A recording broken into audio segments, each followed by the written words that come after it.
Hello বন্ধুরা, দেখো আজকে রান্না করব ইলিশ মাছ। আর এর জন্য মশলা লাগবে জিরা গুঁড়ো আর হলুদ, লঙ্কা আর কাঁচা তেল দিয়ে মাখবো। এই গুঁড়োটা ঢেলে দেব, এবার কাঁচা তেল দেব পরিমাণ মতো,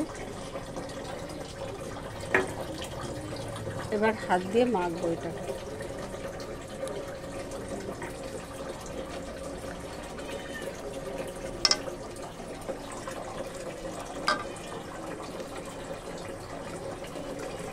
দেখেছো কি সুন্দর হয়েছে।